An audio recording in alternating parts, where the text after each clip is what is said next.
y la conferencia que vamos a oír ahora es del doctor Carlos Buitrago, quien nos va a hablar de adenocarcinoma de endocervix.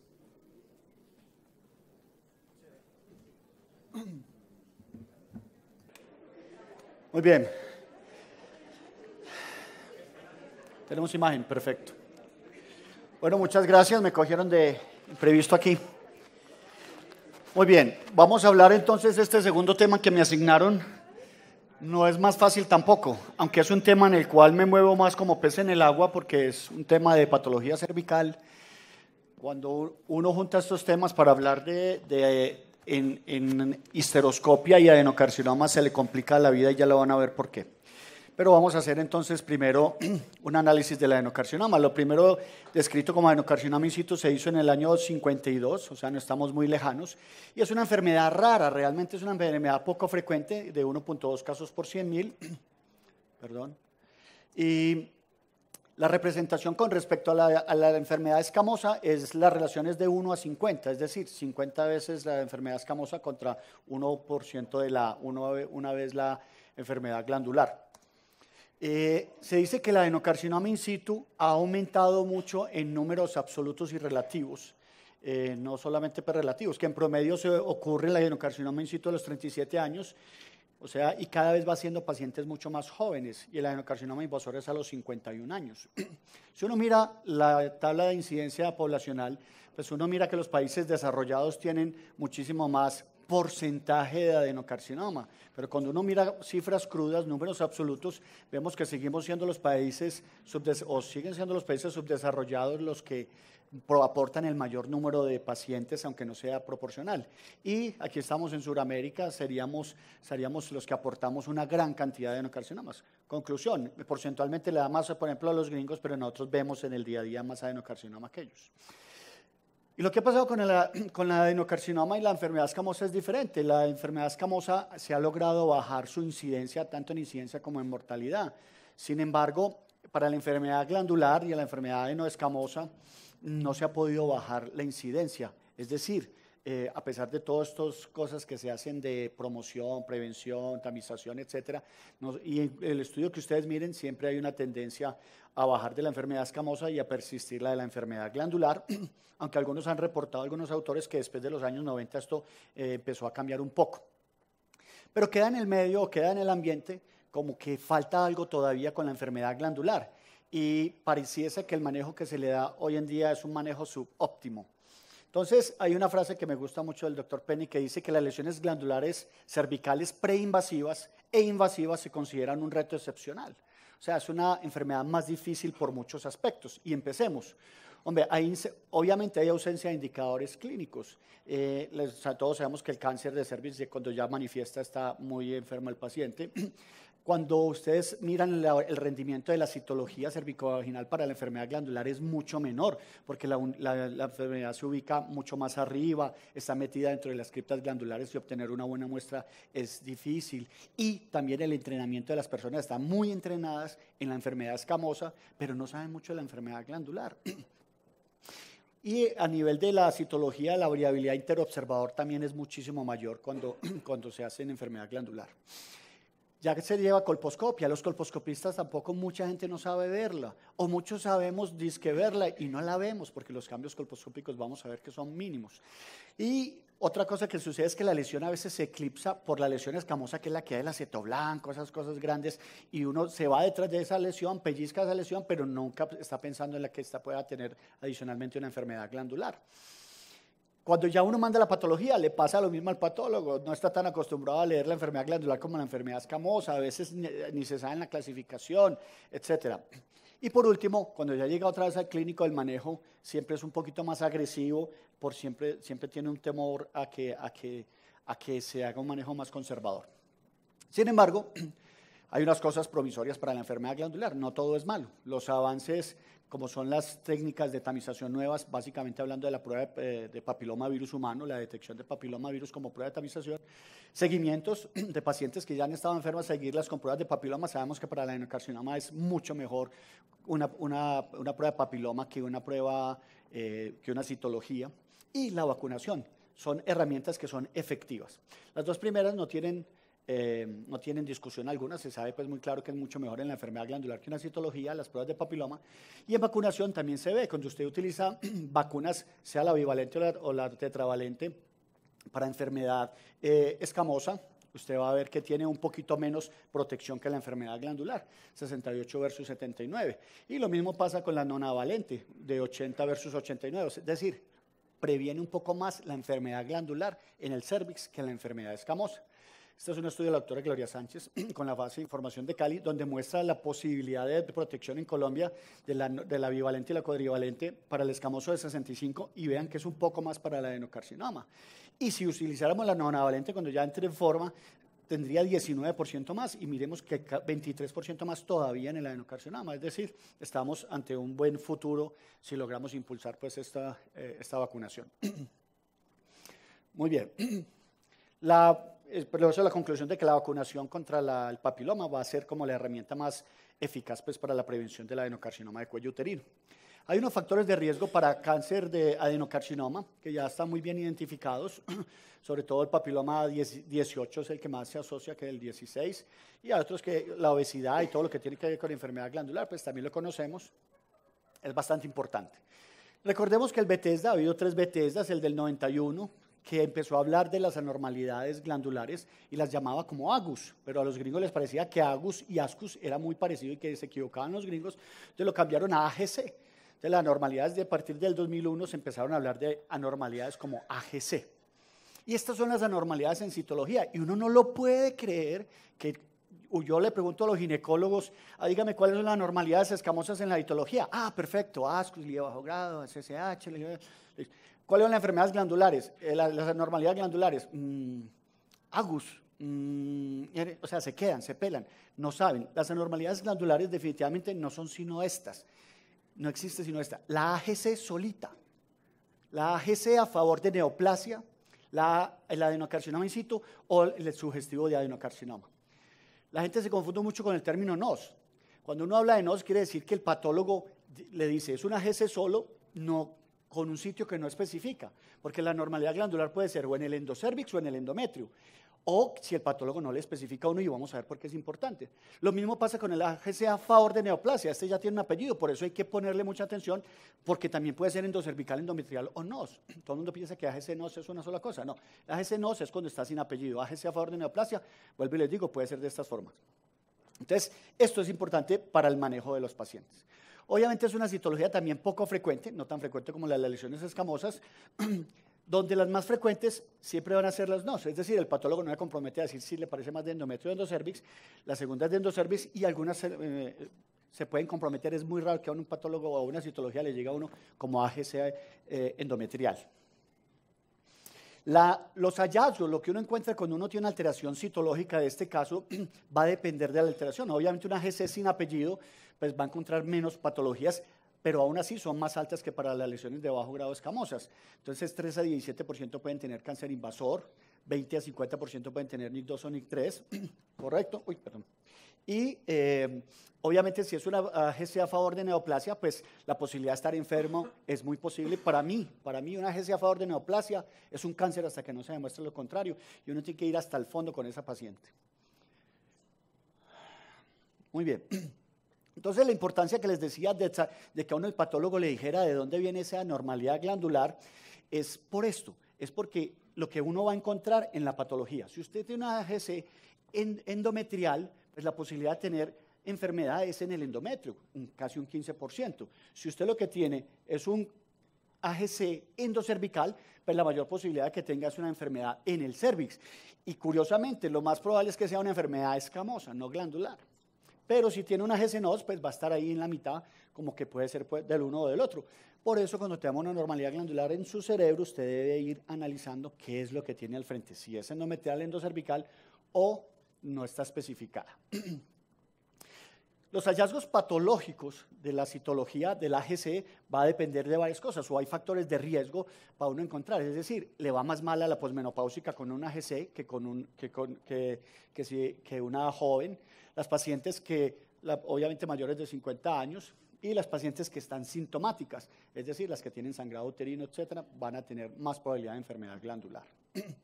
Y obviamente la que tenga citología pues, más fea, más probabilidad, obviamente, eso sí se descarta. Cuando uno tiene una citología con AGC y le hace el estudio a la paciente, mucha gente dice, no te salió nada, querida, tranquila.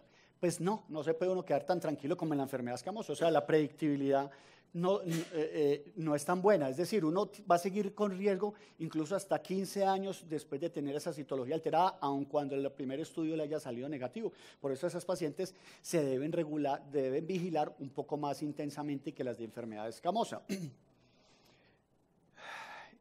El riesgo en estas pacientes que se ha visto mayor es entre 30 y 39 años y ya se los voy a mostrar. Aquí en estas curvas, allá se ven, aquí arriba todos los cánceres, los adenocarcinomas y abajo los escamosos. Y por edades, si ustedes ven ahí con las flechitas, vamos a ver que las pacientes entre 30 y 39 años, la línea azul que es la de enfermedad glandular, pues la de AGC, va a tener más probabilidades a través del tiempo de desarrollar en los próximos 15 años una enfermedad. Es decir, paciente entre 30 y 39 años con AGC va a tener mayor riesgo, pero igual aplica para todas las edades. Porque incluso en estas pacientes jóvenes, entre 20 y 23, también miren que la línea azul es muy por encima del resto de las pacientes. Conclusión, pongámosle más ojos a estas pacientes. Se dice que el RR es 18 veces más de tener un cáncer de cervix 6 años después de que le salió una AGC en comparación con la población normal. Entonces, no podemos suponer que las pacientes queden en bajo riesgo después de que usted tenga una sola evaluación. Eso es como para dejar una idea clara de la AGC, de la anormalidad glandular. Ahora, la utilidad de las pruebas de papiloma en las pacientes con anormalidades glandulares. Siempre se ha discutido y en eso ha variado un poco la sociedad americana, la ASSCP. Entonces, se dice que más o menos el 30 y pico por ciento, 34% de las pacientes con AGC van a marcar positivo para la prueba de papilomavirus cuando uno la hace. Cuando marca positivo, más o menos también un 44% van a tener alguna enfermedad importante, versus 1.2 cuando la prueba es negativa. Eso quisiera decir que uno, hombre, es más preocupante que tenga uno una paciente con AGC y una prueba positiva que si la tiene negativa. Pero estos son otras estadísticas del estudio de Kaiser. Qué pena con ustedes, que la barba tan tupida no deja. Bueno, que más o menos los mismos porcentajes pues, de positividad, de enfermedad. Pero uno tiene que recordar que cuando tiene una AGC y la prueba de papiloma es negativo, tiene que tener cuidado porque esas pacientes pueden tener esa enfermedad endometrial. No es como en escamoso, que si es negativo uno casi que descarta a la paciente porque la probabilidad de que desarrolle un cáncer es prácticamente nada. En estas pacientes, sobre todo en las mayores de 50 años, pongámosle mucho ojo que puede que lo que tengan de enfermedad es un endometrio. Estas son esas tablas donde dice pues, que se hace con AGC negativo, la posibilidad es muy baja de estar enferma del cervix y se aumenta cuando es un H positivo, pero vuelvo y les digo, estos son ya estudios poblacionales donde se muestra enfermedad del cervix o fuera del cervix. Como les digo, si la prueba es positiva para papiloma, y esas pacientes jóvenes, lo más probable es que sea una enfermedad del cervix, pero en las pacientes viejitas, mayores, así contemporáneas, mayores de 50 años con papiloma negativo, miren cómo se les sube la incidencia de cáncer endometrial. Entonces, vuelvo y digo, no descarten pues que no tenga nada. Esto es más ejemplo de lo mismo, para decir que el PBH negativo mayores de 50 hay que vigilar endometrio, y las menores de 50 con papiloma positivo, pues vigilar más el cervix. Más de lo mismo, donde muestra que básicamente los carcinomas de endometrio que encontraban en pacientes con AGC fueron todos carcinomas de endometrio, ¿correcto? Pues todas las que encontraban cáncer de endometrio tenían prueba de papiloma negativo. Muy bien, entonces para eso se han inventado algunos otros métodos, ya están estudiando como lo que es marcadores con metilación, porque parece que la AGC solo no fuera suficiente, ni tampoco la utilidad del papiloma sería suficiente. Entonces están estudiando otras cosas como la metilación, etcétera, pero eso todavía no ha salido nada. En cuanto a las guías colombianas para el estudio de la enfermedad glandular, pues todos sabemos que en Colombia se quedó en que íbamos a empezar a tamizar como prueba única con la prueba de papiloma, y que si esta era positiva, pues se hacía una citología. Y cualquier anormalidad citológica iba definitivamente a colposcopio. En el caso específico de la citología AGC-NOS, es decir, usted tiene una prueba positiva, o mejor dicho, usted tiene una AGC-NOS con o sin prueba de papiloma, igual esa paciente tiene que ir a colposcopia. Se le hace el estudio colposcópico como prueba diagnóstica y si encuentra de un LIE de alto grado para arriba o llámese adenocarcinoma in situ, cualquier cosa, obviamente va a ser un tratamiento especial, adecuado, perdón, de acuerdo a eso. Pero si no encuentra nada, para los americanos son un poco más agresivos y dentro del algoritmo ponen la conización y también se dejó en nuestras guías colombianas. Sin embargo, yo siempre he sido partidario y defensor de que en nuestro medio, por la falta de entrenamiento en la enfermedad glandular, porque no, realmente uno no ve tanto cáncer endometrial como le pareciera, esas pacientes se pudieran dejar en seguimiento y la forma de seguirlas es con las pruebas de papiloma, no con citología como decíamos. Es una prueba que se hace a los 18 y a los 36 meses, ¿correcto? Siempre se hace un poquito más que las de enfermedad glandular. Entonces, lo que recomiendan los americanos para el seguimiento de la enfermedad glandular es, si no encuentran nada, ellos usan el cotesting. Recordemos que nosotros no vamos a tener cotesting, sino que todo se lee como prueba de papiloma sola, ¿cierto?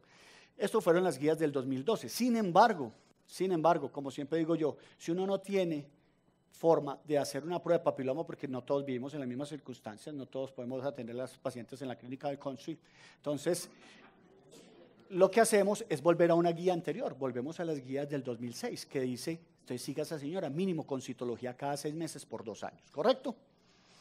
Muy bien. ¿Qué le pasó? Se echó a morir. Muy bien. Esta es la que teníamos. Ok, entonces, ¿dónde entra la histeroscopia? Y ahí es donde me engüesé yo aquí, porque yo nado como pez en el agua en el adenocarcinoma y en la histeroscopia, pero ya juntándola se vuelve un problema. ¿Dónde entraría la histeroscopia? Y lo digo porque en Medellín hay un grupo de alguien que hace histeroscopia y empezó a meter todos los AGC para histeroscopia, como parte del estudio de la histeroscopia, pero eso no es así. Entonces, vamos a ver qué hay de evidencia y vamos a ver en dónde podría. Basados en lo que se llama la hermenéutica, es decir, en la lógica deductiva, yo pudiera decir que toda paciente que tenga una AGC a favor de células endometriales, pues le convendría empezar un estudio por una histeroscopia de consultorio, sería lo ideal. El segundo serían esas pacientes que, aunque tengan citología AGC solo, no endometrial, pues AGC-NOS, pero que tengan sintomatología o tengan factores de riesgo para enfermedad endometrial, dentro de su estudio, aparte de la colposcopia, podría entrar la histeroscopia. Sería como la segunda opción.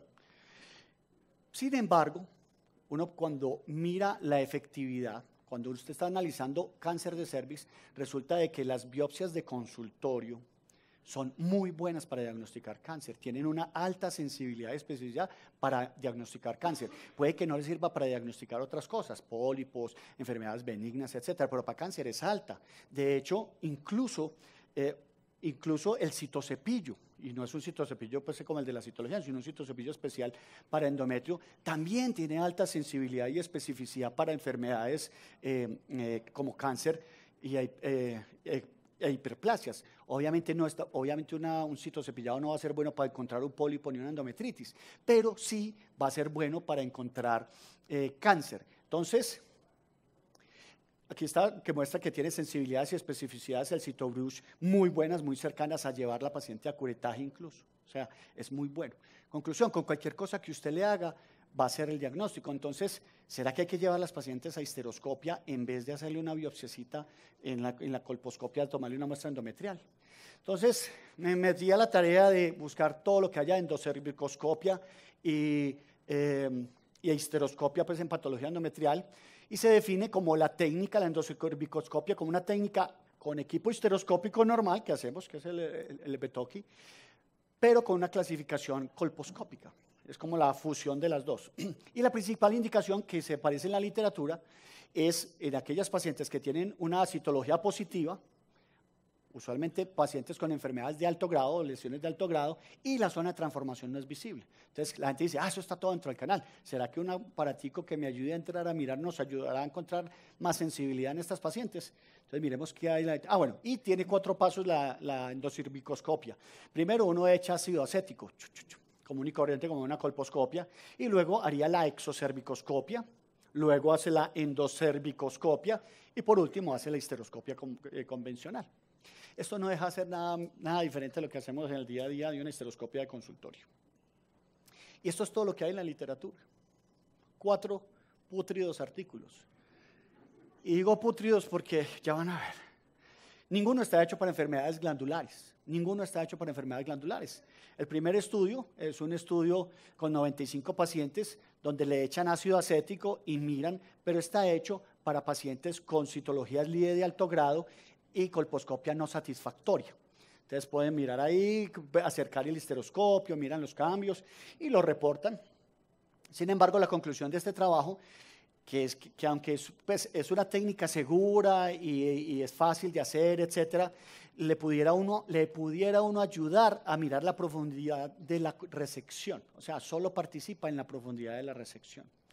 Segundo artículo, que es con 115 pacientes, básicamente está hecho en pacientes con lesiones intraepiteliales de bajo grado en las citologías, es decir, escamosas, y colposcopia insatisfactorial. Ya sabemos que eso no se usa hoy en día, pero así está descrito.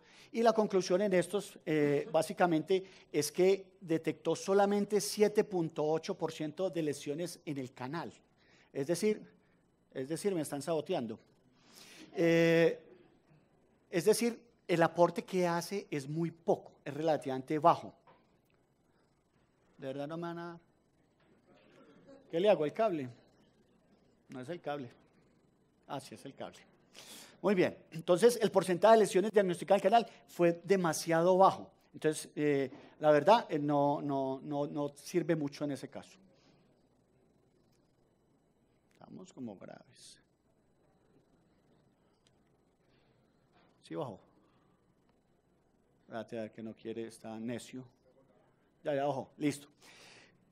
Este es un trabajo venezolano, de la revista Venezolano. Esto ni siquiera lo encontré en internet, me lo mandó con la llamada de un amigo, del uso de la endocervicoscopia. Y lo que concluyen ellos es que encontraron un poquito más, o sea, 26% en vez de 7,26, y que les parece que es una técnica fácil y que es utilizable pues como dentro de todas las cosas. Y este último, que es de este año, es de 77 pacienticas, básicamente se hizo para todas las anormalidades escamosas, no diferenciaron ninguna, y básicamente la conclusión es que la endocervicoscopia, aunque vuelvo y les digo, es una técnica segura y todas esas cosas, pero el valor predictivo negativo y la especificidad eran relativamente bajas, es decir, sirve muy poco. Entonces, ya después de uno leer toda la literatura del mundo al respecto, entonces dice uno, bueno, entonces ¿cuándo vamos a hacer histeroscopia en la anomalía glandular o en la sospecha de adenocarcinoma? Entonces uno pudiera pensar, hombre, una paciente con AGC-NOS o AGC, perdón, con una seno de transformación no visible pudiera ser útil, me parece, sí. O una AGC, que yo le hice un estudio inicial de colposcopia y fue negativo, pero la señora es mayor de 50 años, quién sabe que pronto tenga un cáncer de endometrio. O una AGC que me diga de una vez que es endometrial, o que está sintomática, o que tenga factores de riesgo para enfermedad endometrial. Hombre, esa paciente se beneficiaría. Hombre, es una AGC a favor de neoplasia, pero el estudio inicial me dio negativo. Hombre, ¿cómo no les va a servir eso? O una AGC a repeticiones, año que le sale, y vuelve y le sale, y vuelve y la estudia y la colposcopia y vuelve y sale negativo. Eso son todo especulaciones. No hay evidencia. No hay evidencia hasta el sol de hoy, nadie la tiene. Y les cuento que elevé esta consulta a varios miembros de la board de la SSCP y todavía no me han mandado el artículo. O sea, no existe. No, la respuesta es que no, nadie sabía nada de eso. Entonces, como me toca especular, para eso sí soy bueno, entonces yo diría que no lo usen en ninguna paciente con AGC que no les vea, porque es que, vuelvo y les digo, el curetajito, el cepilladito, cualquier cosa que ustedes saquen celulitas, es muy sensible. Entonces no necesitan gastar que la paciente vaya a un estereoscopio, a ponerla a voltear 3 meses por una EPS a que la encuentren. Tampoco como estudio en pacientes mayores de 50 años. Si el estudio inicial le dio negativo, ya sabemos que estas pacientes mayores de 50 años, como parte del estudio, necesitan una biopsia de endometrio. Es decir, usted termina la visión colposcópica, toma el raspadito endocervical, luego se va a endometrio con una curetica pequeña. No usen la de 5. Ah, es que eso es una brutalidad. Pues usen una de 3, esa de 3 también sirve. Usen un citocepillo, hagan lo que quiera, pero con eso les sirve. Entonces nos quedarían estas otras. Yo diría que las pacientes con AGC endometrial, las pacientes sintomáticas, las pacientes, sobre todo pues que sean mayores de 50 años, que tengan un factor de riesgo, o que ya son con AGC a repetición, uno está mamado con esas pacientes y no sabe qué hacer, a esa paciente le pudiera uno hacer esto. Y les traje un casito clínico, medicina basada en el testimonio, párate. Entonces, Esta paciente, una paciente que consultó a 54 años por una AGC a favor de neoplasia con una colega y le hicieron colposcopia biopsia que dio negativo y le recomendaron manejo expectante. Ya como todos ustedes saben tanto de patología cervical, ya saben que fue mal el manejo. Entonces, le repitió la citología a los 6 meses y fue negativa. Conducta. Entonces, volvió.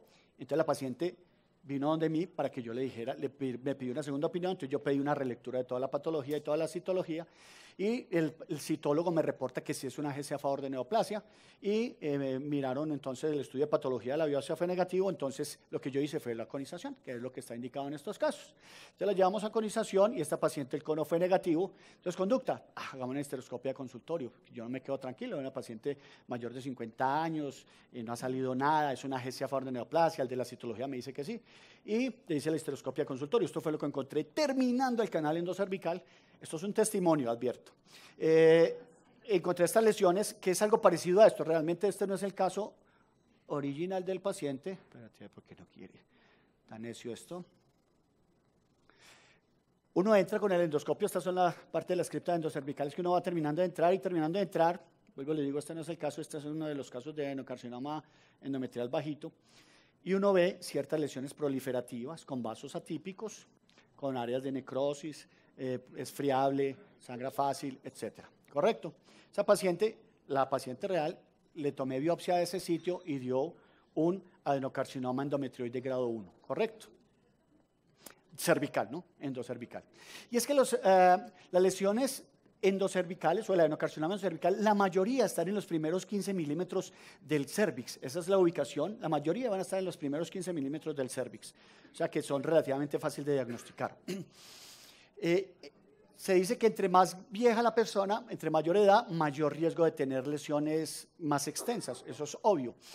Pero la mayoría van a ocupar un solo cuadrante, eso es buena noticia para poder hacer manejos conservadores. Y lo que nos ha preocupado siempre son las enfermedades, las lesiones saltonas en estos pacientes, que son de un 6.5 a un 15% de los pacientes, que son esas lesiones que pasan más arriba sin estar en contacto y que son las que le preocupan a todo el mundo. En general, como les decía, está asociado en un 50% a la enfermedad glandular a la escamosa, pero la escamosa solamente se asocia en un 2% a la enfermedad glandular. Entramos a la colposcopia. La colposcopia es mala, no hay patrones colposcópicos para diagnosticar la enfermedad glandular. Los patrones bonitos de mosaico, punteado, miren aquí está leucoplasia, miren aquí este seto blanco fuerte con borde enrollado, no existen en la enfermedad glandular. Esto es un cervix normal. Hermoso, la unión escamocolumnar divina, zona de transformación estrecha, se ve todo pues quiste de Nabotcito a las 2.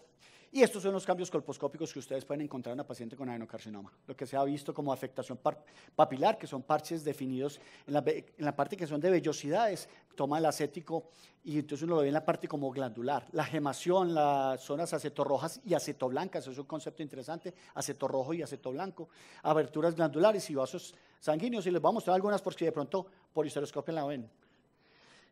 Esto muy difícil, esto es lo que yo les digo, la afectación papilar en parches. Hay unas papilitas que se ven como sobre la zona glandular y toman más fuertemente el acético, lo hacen sospechar a uno de eso.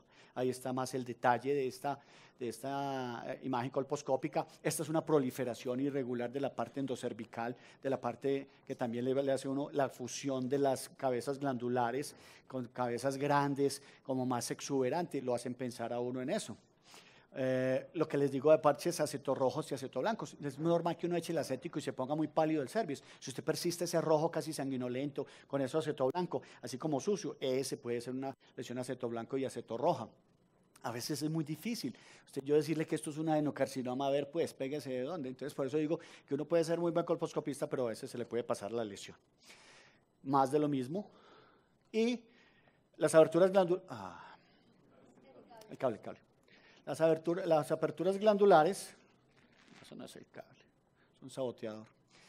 Las aperturas glandulares aberrantes, si usted encuentra, normalmente usted las ve redonditas, lo más de bonitas, hay unas que son aberrantes grandes, con deformaciones, etc.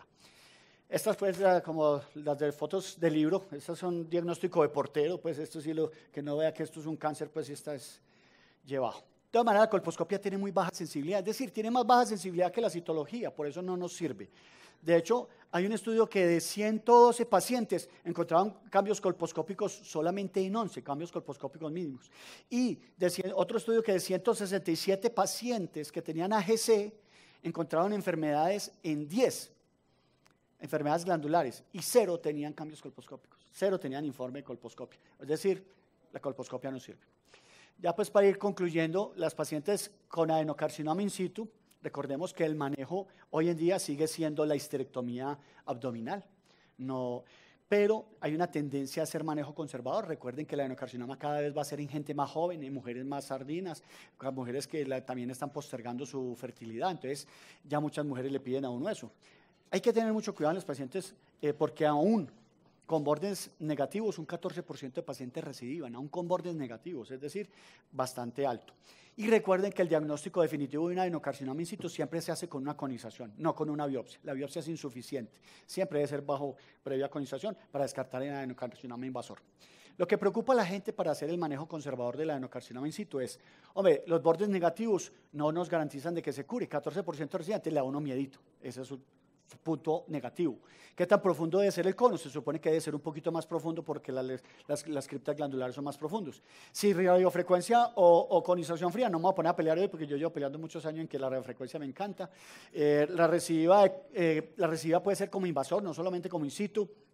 Y veníamos con el problema de cómo seguir las pacientes hasta que apareció por lo menos lo del papiloma.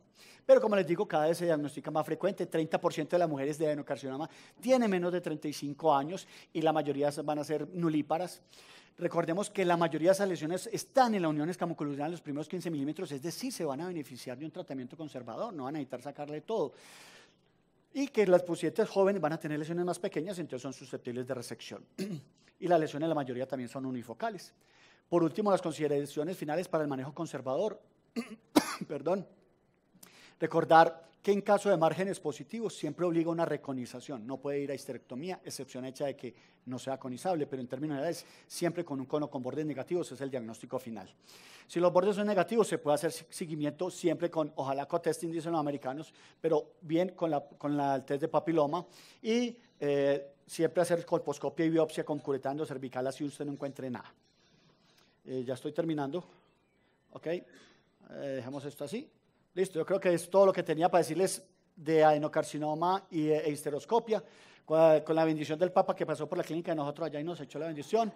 Me despido. Muchas gracias por la invitación a este tan importante evento. Me siento muy honrado de haber venido.